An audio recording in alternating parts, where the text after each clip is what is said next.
ದಕ್ಷ ಯಜ್ಞದಲ್ಲಿ ಸತಿ ದೇಹತ್ಯಾಗ ಮಾಡಿದ ವಿಷಯ ಕೇಳಿದಂತ ಶಿವನಿಗೆ ಬಹಳಷ್ಟು ಕೋಪ ಬರುತ್ತೆ, ದುಃಖ ಆಗುತ್ತೆ. ಈ ಕೋಪ, ದುಃಖ, ರೋಷ ಎಲ್ಲವೂ ಸೇರಿದಂತಹ ಒಂದು ರುದ್ರ ತಾಂಡವದ ಬಗ್ಗೆ ನಿಮಗೆ ಗೊತ್ತಿರುತ್ತಲ್ಲ, ಅಂತಹ ಒಂದು ರುದ್ರ ತಾಂಡವ ಅಲ್ಲಿ ನಡೆಯುತ್ತೆ.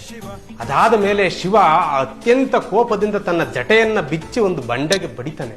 ಶಿವನ ಜಟೆಯಿಂದ ವೀರಭದ್ರ ಮತ್ತೆ ಭದ್ರಕಾಳಿ ಇಬ್ಬರ ಜನನ ಆಗತ್ತೆ. ಅವರಿಬ್ಬರು ಕೂಡ ಬಂದು ತನ್ನ ತಂದೆ ಆದಂತಹ ಶಿವನ ಆಜ್ಞೆಯನ್ನ ಪಡೆದುಕೊಳ್ತಾರೆ.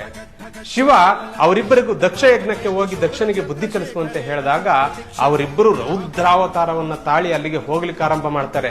ಈ ವಿಷಯ ಗೊತ್ತಾದಂತಹ ದಕ್ಷನಿಗೆ ತನ್ನ ತಪ್ಪಿನ ಅರಿವಾಗುತ್ತೆ. ಎಂತ ಕೆಲಸ ಮಾಡ್ಬಿಟ್ಟೆ ನಾನು ಅಂತ ತಪ್ಪಿನ ಅರಿವಾಗಿ ತನ್ನ ಒಂದು ಅವನತಿಯನ್ನ ತಡೆಯಲಿಕ್ಕೋಸ್ಕರವಾಗಿ ವಿಷ್ಣುವಿನ ಬಳಿ ಓಡಿ ಹೋಗ್ತಾರೆ. ವಿಷ್ಣುವನ್ನ ನೆನಪು ಮಾಡ್ಕೊಳ್ತಾರೆ. ಪರಮಾತ್ಮ, ನೀನ್ ನನ್ನನ್ನು ಕಾಪಾಡಬೇಕು, ನನ್ನನ್ನು ಕಾಪಾಡುವ ಜವಾಬ್ದಾರಿ ನಿನ್ನದು ಅಂತ ಹೇಳಿದಾಗ ವಿಷ್ಣು ಬಂದು ಒಂದು ಮಾತು ಹೇಳ್ತಾರೆ.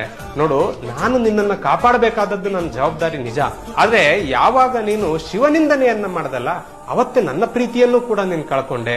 ಶಿವನಿಂದಕರ ಸಹಾಯಕ್ಕೆ ನಾನು ಬರಲಾರೆ ಅಂತ ವಿಷ್ಣು ಹೇಳ್ತಾರೆ. ವೀರಭದ್ರ ಬಂದು ಆ ಇಡೀ ಯಜ್ಞವನ್ನ ಧ್ವಂಸ ಮಾಡ್ತಾರೆ. ದಕ್ಷ ಬ್ರಹ್ಮನ ತಲೆಯನ್ನ ಕತ್ತರಿಸಿ ಆ ತಲೆಯನ್ನ ಅದೇ ಯಜ್ಞ ಕುಂಡಕ್ಕೆ ಹಾಕಲಾಗುತ್ತೆ. ಯಾರ್ಯಾರು ಶಿವನಿಂದನೆಯನ್ನ ಕೇಳಿ ನಕ್ಕಿರ್ತಾರಲ್ಲ ಅವರ ಹಲ್ಲುಗಳನ್ನ ಮುರಿತಾರೆ. ಯಾರ್ಯಾರು ಗಡ್ಡ ಮೀಸೆಗಳನ್ನ ತಿರುವಿರ್ತಾರೋ ಅವರ ಗಡ್ಡ ಮೀಸೆಗಳನ್ನ ಹಿಡಿದು ಕಿತ್ತು ಹಾಕಲಾಗುತ್ತೆ. ಯಾರು ಶಿವನಿಂದನೆಯನ್ನ ಮಾಡುವಾಗ ಕಣ್ಣಿನಿಂದ ಸಮ್ಮತಿಯನ್ನ ಕೊಟ್ಟಿರ್ತಾರಲ್ಲ ದಕ್ಷ ಬ್ರಹ್ಮನಿಗೆ, ಅವರ ಕಣ್ಣು ಗುಡ್ಡಗಳನ್ನ ಕಿತ್ತು ಹಾಕಲಾಗುತ್ತೆ. ಇಷ್ಟು ಭಯಾನಕವಾದಂತಹ ಒಂದು ರುದ್ರ ತಾಂಡವನ್ನ ವೀರಭದ್ರ ಮಾಡ್ತಾ ಇರ್ತಾರೆ. ದಕ್ಷನ ತಲೆಯನ್ನ ಕತ್ತರಿಸಿದಂತಹ ಘೋರವನ್ನ ನೋಡಿ ವಿಷ್ಣು ಮತ್ತು ಬ್ರಹ್ಮ ಶಿವಸ್ತುತಿಯನ್ನ ಮಾಡಿದಾಗ ಶಿವ ಅಲ್ಲಿ ಪ್ರತ್ಯಕ್ಷನಾಗ್ತಾನೆ. ಶಿವ ಬಂದು ಮತ್ತೆ ಎಲ್ಲವನ್ನೂ ಅಲ್ಲಿದ್ದಂತಹ ಎಲ್ಲದನ್ನೂ, ಅಂದ್ರೆ ಶಿವನಿಗೆ ಎಷ್ಟು ಭಕ್ತರ ಮೇಲೆ ಪ್ರೀತಿ ಅಂದ್ರೆ ಯಾರು ಭಕ್ತಿಯಿಂದ ಏನಾದ್ರೂ ಕೇಳಿದ್ರೆ ಶಿವ ಅದನ್ನ ಮೊದಲು ಕೊಟ್ಬಿಡ್ತಾರಂತೆ. ಹೀಗಾಗಿ ಅವರು ಶಿವನನ್ನು ಶಾಂತವಾಗುವಂತೆ ಕೇಳ್ತಾರೆ, ವೀರಭದ್ರನನ್ನ ಕಂಟ್ರೋಲಿಗೆ ತರುವಂತೆ ಕೇಳ್ತಾರೆ. ಆಗ ಶಿವ ಅದೆಲ್ಲದಕ್ಕೂ ಒಪ್ಪಿಗೆಯನ್ನ ನೀಡಿ ಎಲ್ಲ ಆ ಯಜ್ಞದಲ್ಲಿದ್ದಂಥದ್ದೆಲ್ಲದೂ ಮೊದಲಿನಂತೆ ಮಾಡ್ಲಾಗತ್ತೆ. ಇನ್ನು ದಕ್ಷ ಬ್ರಹ್ಮನಿಗೆ ಜೀವವನ್ನ ಕೊಡ್ಬೇಕಲ್ಲ, ವೀರಭದ್ರ ದೇಹವನ್ನು ಹಿಡ್ಕೊಂಡು ಬರ್ತಾರೆ. ತಲೆಯಲ್ಲಿ ಅಂತ ನೋಡಿದ್ರೆ ತಲೆಯನ್ನ ಆಲ್ರೆಡಿ ನಾನು ಯಜ್ಞಕ್ಕೆ ಹಾಕಿ ಸುಟ್ಬಿಟ್ಟಿದ್ದೀನಿ ಅಂತ ವೀರಭದ್ರ ಹೇಳ್ತಾರೆ. ಒಂದು ಟಗರಿನ ತಲೆಯನ್ನ ತಂದು ಬಿಟ್ಟು ದಕ್ಷ ಬ್ರಹ್ಮನಿಗೆ ಜೋಡಿಸಲಾಗುತ್ತೆ. ಇದೆಲ್ಲದೂ ಸರಾಗವಾಗೇನೋ ನಡೀತು. ಆದ್ರೆ ಲಾಸ್ ಆಗಿದ್ದೆ ಯಾರಿಗೆ?